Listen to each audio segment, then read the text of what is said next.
The art of staying hidden. Luna Martinez had perfected the art of invisibility.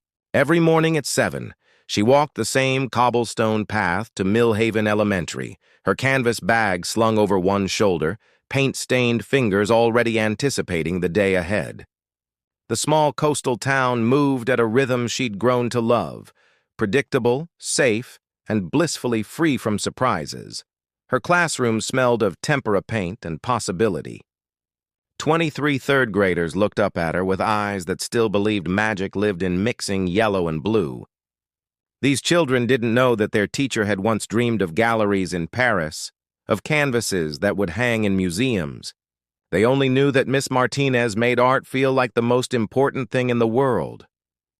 "Today, we're painting our safe places," Luna announced, distributing brushes worn soft from years of young hands.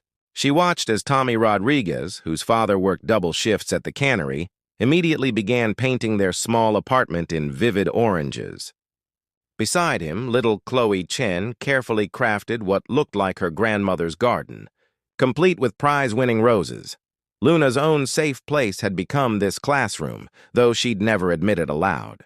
3 years ago, she'd fled here from the city after James, her fiancé of 2 years, had left her for someone whose trust fund could support his political ambitions better than a struggling artist's income ever could. The betrayal had cut deep, but the humiliation of having believed in their future together had cut deeper. "What's your safe place, Miss Martinez?" Tommy asked, his brush dripping with sunshine yellow. Luna paused at her easel, considering. Her students knew her as the teacher who kept emergency snacks in her desk drawer and stayed late to help with difficult projects. They didn't know about the lighthouse paintings she created every evening, standing on the rocks where the Atlantic crashed against Millhaven's shore.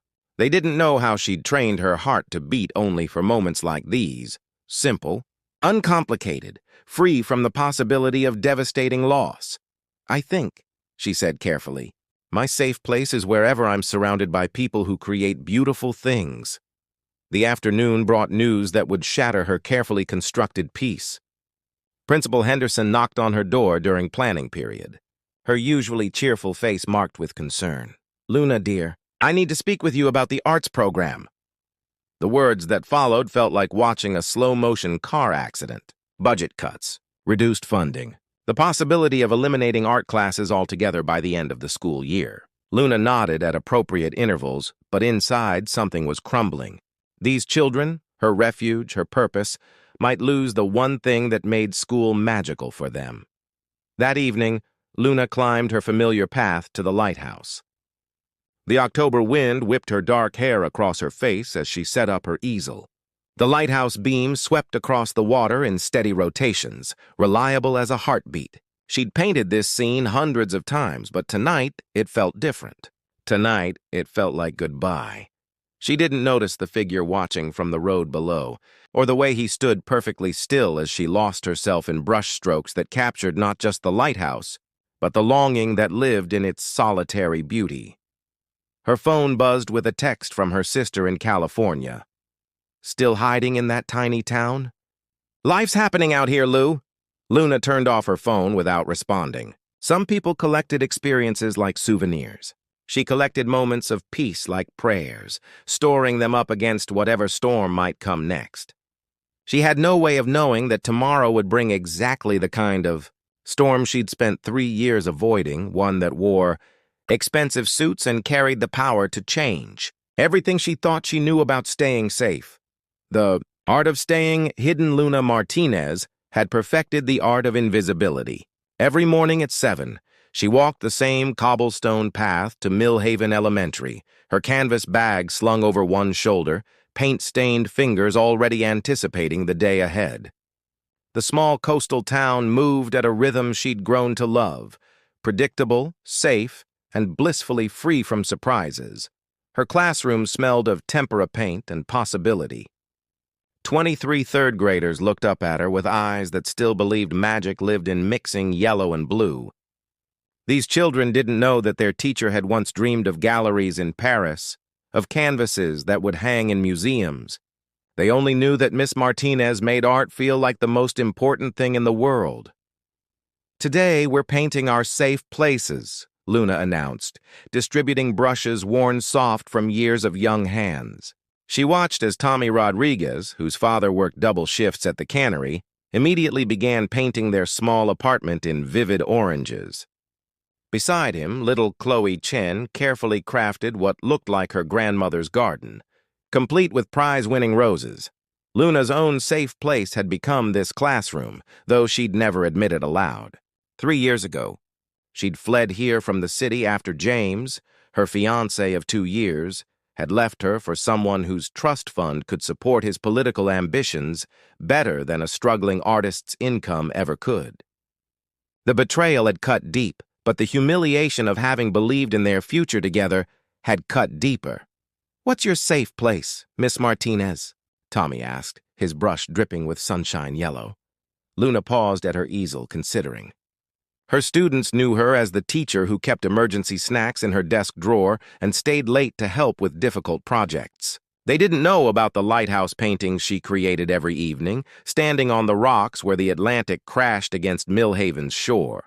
They didn't know how she'd trained her heart to beat only for moments like these, simple, uncomplicated, free from the possibility of devastating loss. "I think," she said carefully, "my safe place is wherever I'm surrounded by people who create beautiful things." The afternoon brought news that would shatter her carefully constructed peace. Principal Henderson knocked on her door during planning period, her usually cheerful face marked with concern. "Luna, dear, I need to speak with you about the arts program." The words that followed felt like watching a slow-motion car accident. Budget cuts, reduced funding, the possibility of eliminating art classes altogether by the end of the school year. Luna nodded at appropriate intervals, but inside something was crumbling. These children, her refuge, her purpose, might lose the one thing that made school magical for them. That evening, Luna climbed her familiar path to the lighthouse. The October wind whipped her dark hair across her face as she set up her easel. The lighthouse beam swept across the water in steady rotations, reliable as a heartbeat. She'd painted this scene hundreds of times, but tonight it felt different.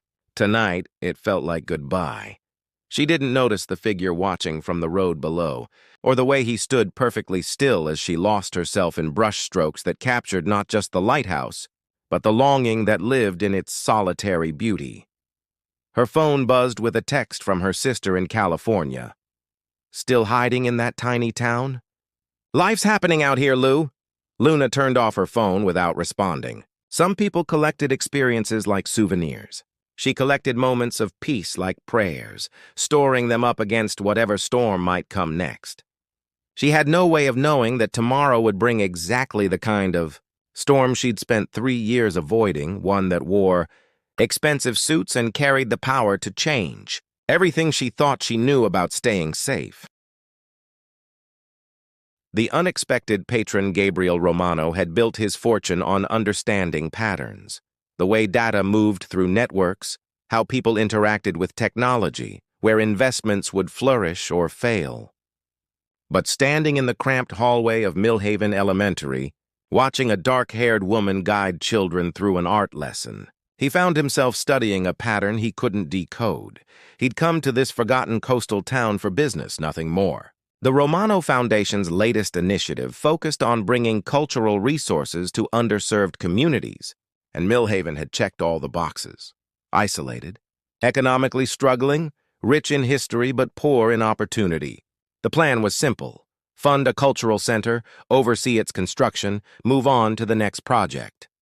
He'd done it 17 times in the past 5 years, each one a small monument to Elena's memory, each one an attempt to fill the void her death had left behind. "That's Miss Martinez," Principal Henderson whispered, following his gaze. "She's been here 3 years. The children adore her, but I'm afraid—" She trailed off, her expression troubled. "Afraid of what?" Gabriel asked, though his attention remained fixed on the classroom where a young boy was showing his painting to the teacher with obvious pride. "Budget cuts. We might have to eliminate the arts program entirely. It's breaking Luna's heart, though she'd never say so. That girl has given everything to these children." Gabriel watched as Luna knelt beside a struggling student, her voice gentle but encouraging. Something about her complete focus, Her obvious dedication reminded him of Elena in her final months, the way she'd insisted on reading to children at the hospital even when chemotherapy left her weak. The memory hit him unexpectedly, a familiar ache settling in his chest. "Show me the budget," he said quietly. 2 hours later, Gabriel found himself in Luna's empty classroom, studying the artwork covering every available wall surface. The children's paintings were enthusiastic and unpolished. But there was something else, a careful attention to technique that spoke of genuine instruction, not just supervised playtime. "We're closed for the day." He turned to find Luna Martinez standing in the doorway, her dark eyes wary. Up close, she was smaller than he'd expected, but there was something about her posture that suggested she was prepared to defend her territory. "I'm Gabrielle Romano. I'm working with the school district on... I know who you are." Her voice was carefully neutral, but he caught the slight tightening around her eyes. "Principal Henderson mentioned the Romano Foundation was funding some sort of cultural center." "That's right. I was hoping we could discuss how the arts program might fit into those plans." Luna stepped into the classroom, but maintained her distance from him. "Let me guess, you want to showcase local talent? Maybe some quaint fishing village artwork to hang in your center? Very authentic, very charming for the tourists." Her tone was polite, but Gabriel had spent years in boardrooms reading between lines. This woman had been hurt before, probably by someone with money and good intentions who'd ultimately disappointed her. "Actually," he said, moving toward a painting that caught his eye, a lighthouse rendered in bold, confident strokes. "I was hoping to understand what the program means to the students before making any decisions." "It means everything to them." The words came out fierce, unguarded. "Tommy over there." She pointed to a desk covered with sketches. "His father works 16-hour days. Art class is the only time Tommy gets to imagine something beautiful. And Chloe draws her grandmother's stories because it keeps their traditions alive." Gabriel studied her face as she spoke. This wasn't just a job for her. It was a calling. "The budget cuts," he said carefully. "How much would it take to save the program?" Luna's expression shifted, suspicion replacing passion. "Why do you care?" The question hung in the air between them. Gabriel could have given her the prepared answer. Community investment, educational value, the Romano Foundation's mission statement. Instead, he found himself thinking of Elena again, of the way she'd fought for every program, every patient, every cause she believed mattered.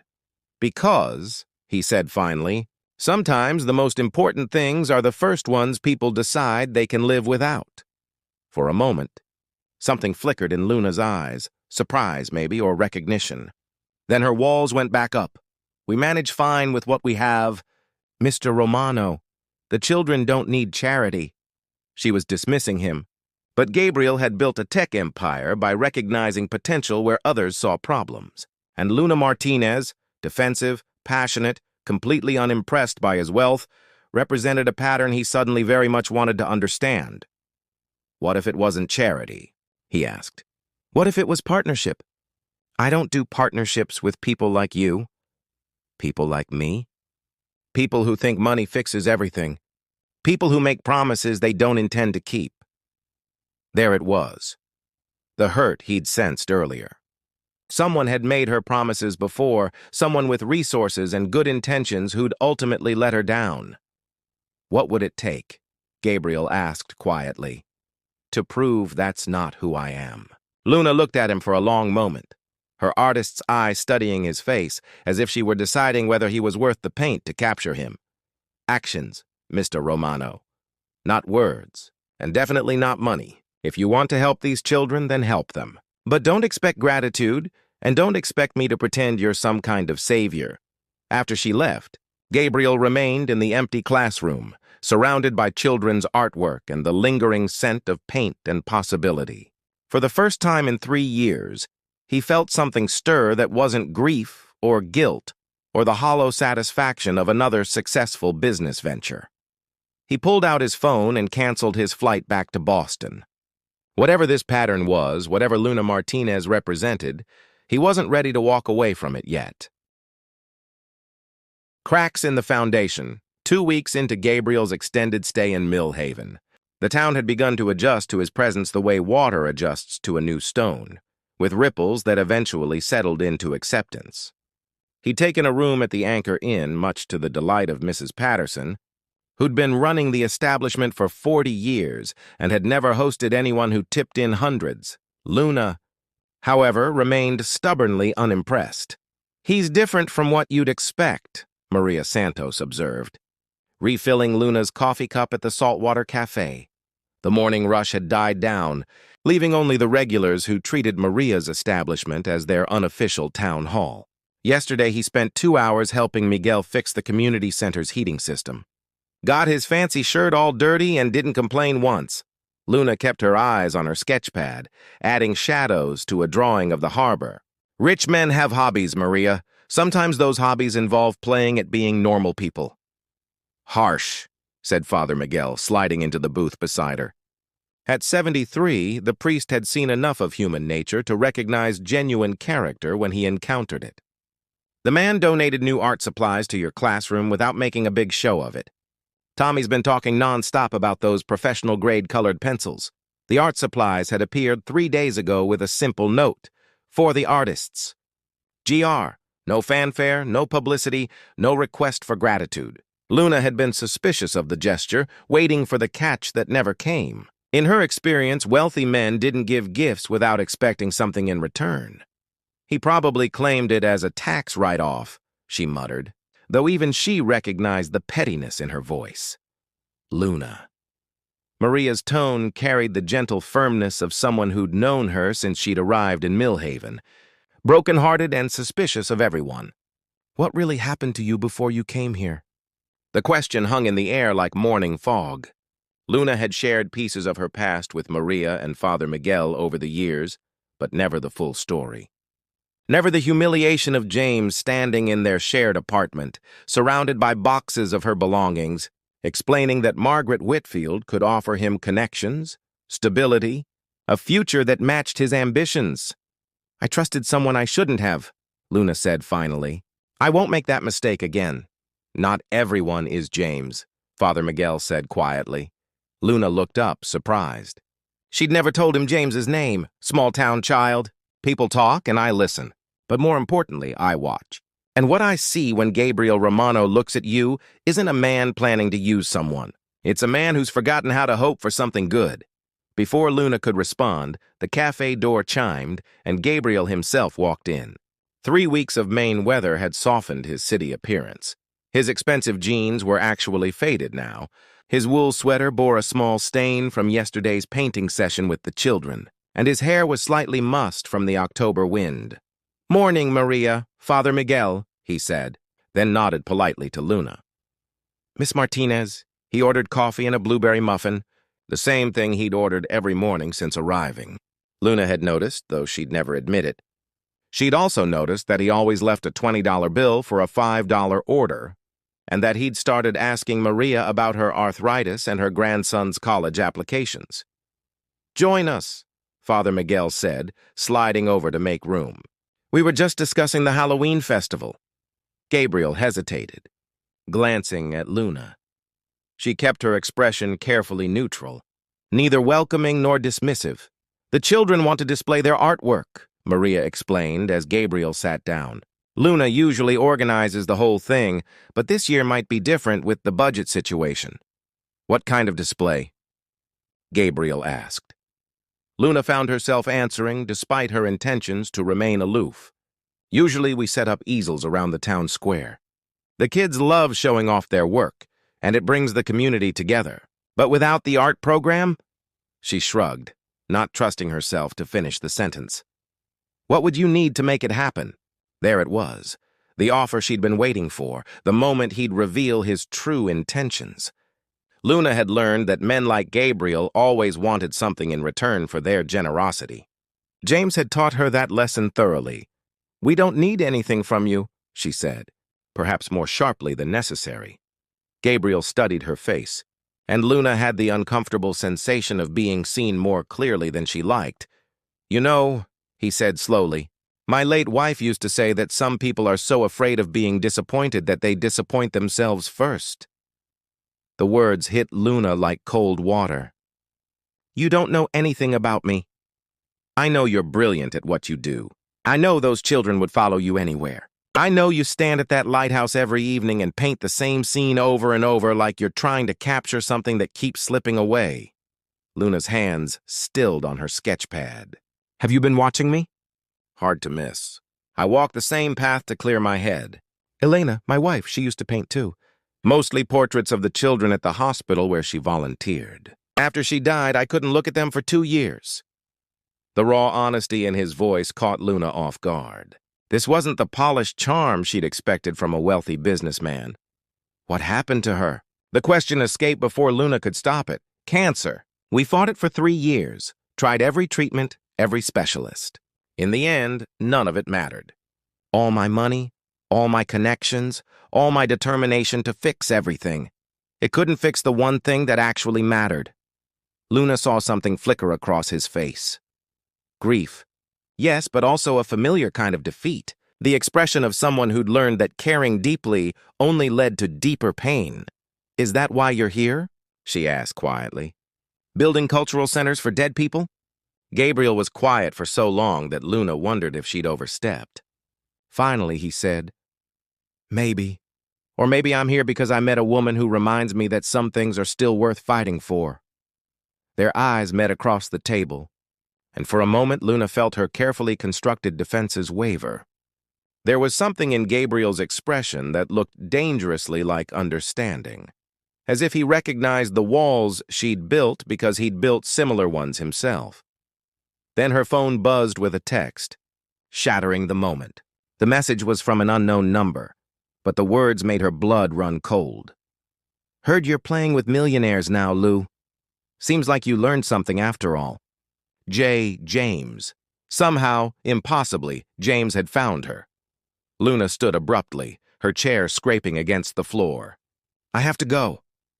She was halfway to the door when Gabriel's voice stopped her.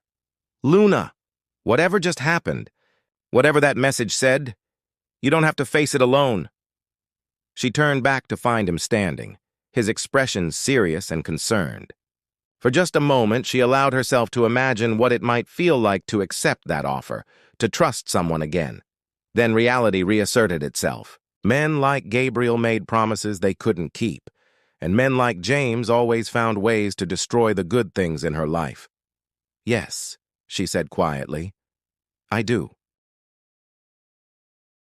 The breaking point. The October rain had been falling for 3 days straight, turning Millhaven's charming cobblestone streets into rivers and forcing everyone indoors.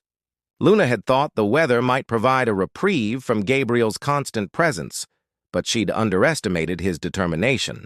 Every morning he appeared at her classroom door with coffee and a quiet offer to help with whatever she needed.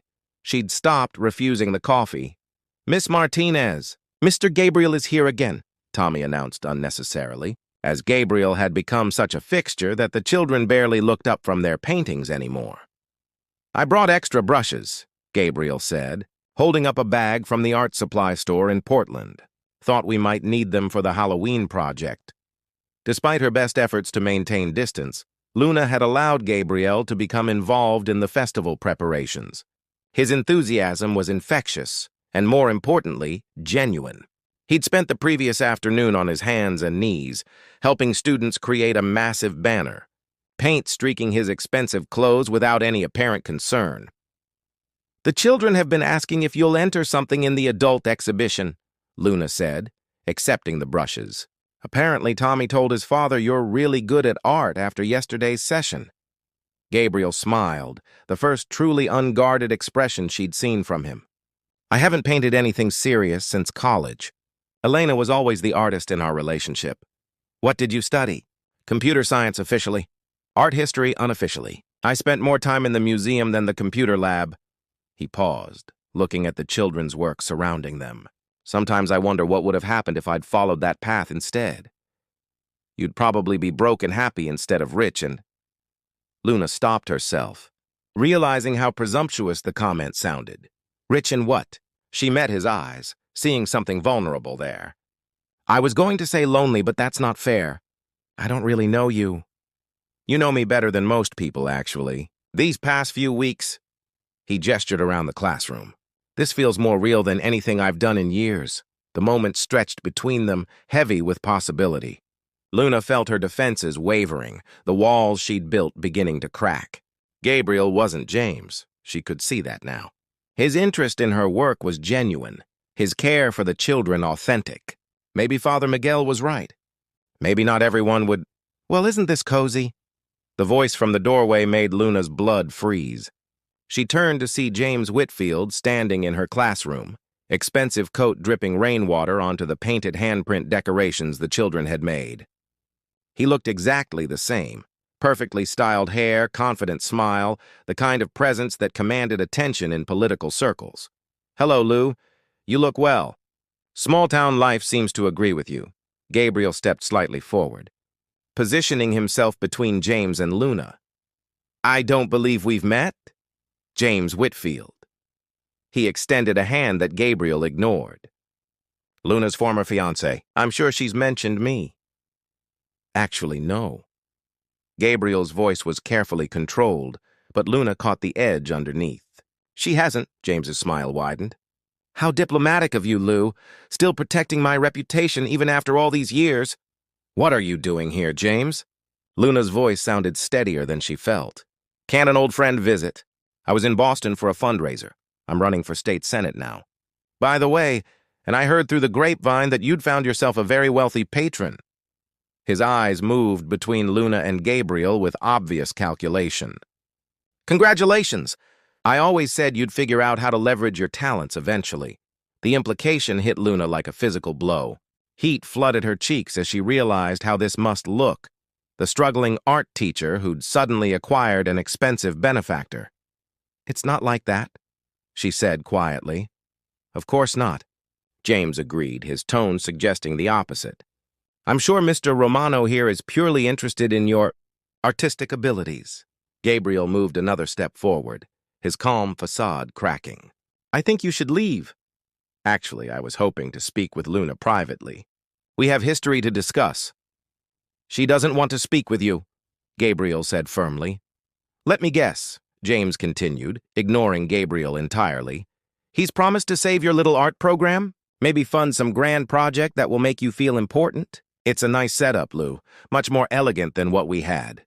You need to leave. Now." Luna found her voice, finally. "Come on, Luna. We both know how this story ends. Rich men get bored. They move on to the next project, the next charity case, the next woman who makes them feel noble. At least with me, you knew where you stood." "Yes," Luna said, her voice growing stronger. "Abandoned and humiliated." James's mask slipped slightly. "I gave you everything I could. But you wanted more than I could offer someone in my position. You understand that now, don't you? Now that you've found someone who can actually afford your dreams." "My dreams?" Luna felt 3 years of buried hurt rising to the surface. "My dreams were simple, James. I wanted someone who loved me enough to stay. I wanted someone who saw a future with me, not despite me. You left because I wasn't profitable enough for your political ambitions. And now you've learned to be profitable. Good for you." The words hung in the air like poison. Luna felt something breaking inside her chest, not her heart, but something deeper. The fragile hope she'd been building, the tentative trust she'd begun to place in Gabriel, all of it crumbling under James's insinuations. Gabriel was watching her face, and she could see the exact moment he understood what was happening, how James's words had shattered something vital, how the shame and doubt were flooding back in. "Luna," Gabriel said quietly, "don't let him do this to you." But it was too late. The walls were going back up, higher than before. She could already see herself packing, leaving Millhaven before the inevitable disappointment arrived. Better to end it on her terms than wait for Gabriel to realize that James was right, that she was just another charity case. Another project to abandon when the novelty wore off. "I think," Luna said carefully, "you both should go." "Luna," Gabriel started. "Please," she whispered, not trusting her voice to stay steady. "Just go." James smiled triumphantly and left first, pausing only to drop his business card on Luna's desk. Gabriel lingered in the doorway, his expression desperate. "This isn't over," he said quietly. After they were gone, Luna sank into her chair, surrounded by children's artwork and the wreckage of her newly shattered hope. Outside, the rain continued to fall, washing away the last traces of a trust she'd been foolish to rebuild. Her phone buzzed with a text from Gabriel. "Don't run, please. Some things are worth fighting for." But Luna had already started mentally packing. Where trust takes root, Luna's suitcase lay open on her bed like a wound, half filled with the carefully curated life she'd built in Millhaven. 3 years of memories folded into neat piles. The sweater Maria had knitted her last Christmas, sketches from countless evenings at the lighthouse, a ceramic mug painted by Tommy with "World's Best Teacher" spelled in crooked letters. She'd called in sick to school, unable to face Gabriel's inevitable absence. By now, he'd probably realized that James was right, that she was just another broken thing he'd tried to fix, another project that had become more complicated than it was worth. Rich men didn't stay when things got messy, and James's visit had certainly made things messy. A knock at her apartment door interrupted her packing. Luna considered ignoring it, but the visitor was persistent. "I know you're in there, Lou," Maria's voice called through the thin wood. "Your car's outside, and Mrs. Patterson saw you buying boxes at the hardware store." Reluctantly, Luna opened the door to find Maria holding a thermos of coffee and wearing her most determined expression. "Going somewhere?" Maria asked, pushing past Luna into the small living room. "Boston. Maybe Portland. I haven't decided yet." "Uh-huh. And the children?" Luna's chest tightened. She'd been trying not to think about Tommy's enthusiasm for the Halloween festival, or Chloe's excitement about the new art supplies, or the way little Marcus had finally started participating in class discussions. They'll get another teacher, probably someone better. Maria settled into Luna's reading chair with the familiarity of someone who'd claimed squatters' rights to her best friend's heart. "Want to tell me what really happened yesterday?" "James came back."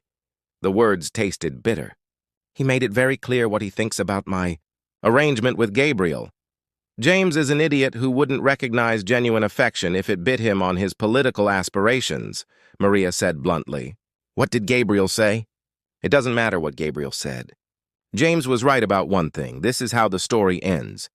Gabriel goes back to his real life, and I'm left looking like a fool again. So you're running away." "I'm being realistic." Maria sipped her coffee and studied Luna's face with the penetrating stare that had probably helped her. "Survived 40 years of running a business in a town where everyone knew everyone else's secrets. You know what I think? I think James showed up because he heard you might finally be happy, and he couldn't stand it. I think he came here specifically to poison whatever you were building with Gabriel. It doesn't matter why he came. He wasn't wrong about what? About Gabriel caring for you? About you deserving good things? About the fact that you've been happier these past few weeks than I've seen you in 3 years? Luna turned away, unable to meet Maria's knowing gaze. "Gabriel will leave eventually. They always do. Maybe. Or maybe he's the one who stays. But you'll never find out if you run away first." Another knock interrupted them, this one softer, more tentative. Luna's heart jumped. But when she opened the door, she found Tommy Rodriguez standing in the hallway, his small face serious with purpose. "Miss Martinez? My mom said you were sick, but you don't look sick." Luna knelt to his eye level, forcing a smile. "What are you doing here, sweetheart? Shouldn't you be in school?" "Mr. Gabriel came to class today. He said you had to go away, but that we should finish our Halloween project anyway. He said that's what you would want." The words hit Luna like a physical blow. Gabriel was already preparing the children for her departure, already stepping in to fill the void she'd leave behind. The realization should have vindicated her decision to leave, but instead, it made her feel hollow. "He said something else, too," Tommy continued, digging in his pocket. "He said to give you this." Tommy handed Luna a folded piece of paper, not expensive stationery or a formal letter, but a simple sheet torn from a sketch pad. When she unfolded it, her breath caught.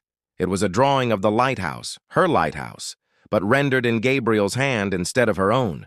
The technique was different, more architectural than artistic, but the emotion behind it was unmistakable. At the bottom, in Gabriel's precise handwriting, were the words that would either save her or destroy her completely. "Stay, even if it hurts. I'll take every storm with you, but don't walk away from what's real." Luna sank onto her couch, the drawing trembling in her hands. Through the window, she could see the lighthouse in the distance, its beam cutting through the afternoon gloom with the same steady persistence it had shown for over a century. "He's at the lighthouse," Tommy said helpfully. "My mom saw him walking that way after school. He had a painting box with him." Maria and Tommy exchanged a look that suggested they'd coordinated this ambush. Luna might have been annoyed if she wasn't so terrified of the hope building in her chest. "What if James was right?" she whispered. "What if I'm just a project to him?" "Then you'll survive it," Maria said firmly. "You survived James, didn't you? You built a beautiful life here. You helped children discover their creativity. You made yourself into someone who deserves good things. That doesn't disappear just because one man couldn't see your worth. But what if Gabriel—" "What if he doesn't? What if he sees exactly what I see, what Father Miguel sees, what these children see? What if he's just as scared as you are, just as damaged, just as desperate to find something real?" Luna looked at the drawing again, studying the careful way Gabriel had captured the lighthouse's solitude, the way he'd shown both its strength and its isolation. "Miss Martinez?" Tommy's voice was small and serious. "Are you really going away?" Luna looked into the face of the child who'd blossomed under her encouragement, who'd discovered that art could be a language for feelings too big for words. She thought of Chloe and Marcus and all the other children who'd taught her that love didn't always come with conditions, that sometimes the most precious things were also the most fragile. "I don't know, sweetheart," she said honestly. "But I think I need to have a conversation first." 20 minutes later, Luna walked the familiar path to the lighthouse, her heart hammering against her ribs. The October wind whipped her hair around her face, carrying the scent of salt and the promise of an early winter. She found Gabriel exactly where Tommy had said he'd be, sitting on the rocks below the lighthouse with a portable easel and a canvas that looked suspiciously like her favorite painting spot. He looked up when he heard her footsteps, his expression carefully neutral. "Tommy said you came to class today," Luna said, settling beside him on the rocks. "Someone needed to help them finish their Halloween projects. I figured that's what you'd want. You're preparing them for me to leave." Gabriel set down his brush and turned to face her fully. "Are you? Leaving?" The question hung between them like a bridge, one she could either cross or burn. "I was packing," she admitted. "I had my suitcase out and everything. But then I got a message from someone reminding me that some things might be worth fighting for." Gabriel's expression shifted, hope and wariness warring in his eyes. "Luna, what James said yesterday was designed to hurt me. I know that now. The question is, was he right about us?" Gabriel was quiet for a long moment, his gaze moving from her face to the lighthouse and back again. 3 years ago," he said finally, "I stopped believing in happy endings. Elena died, and it felt like the world had played a cosmic joke on me, giving me everything I thought I wanted and then taking away the only thing that actually mattered. I told myself that caring that deeply was a mistake I'd never make again." Luna nodded, understanding more than he probably realized. "Then I came here," Gabriel continued, "to build another memorial to a life I couldn't save.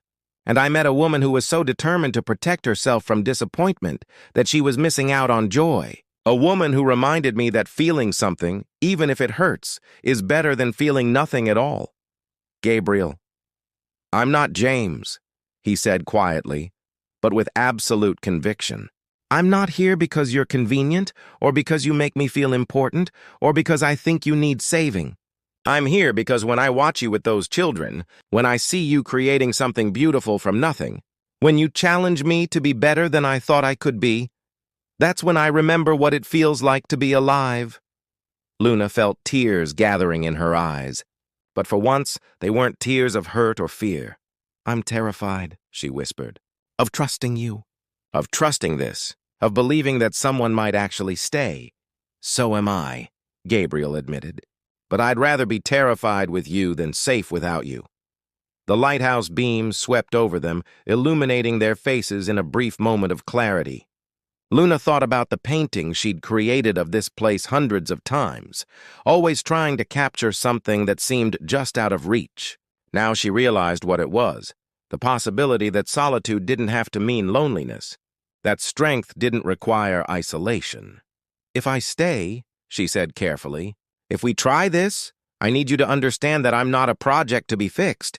I'm not a charity case or a good deed. I'm just me. Damaged and defensive, and probably going to mess this up in ways we can't even imagine yet. Gabriel smiled, the first genuine smile she'd seen from him since James's visit. Good, because I'm arrogant and workaholic and I haven't figured out how to love someone without trying to solve all their problems. We're going to be a disaster. Probably, Luna agreed, surprised too.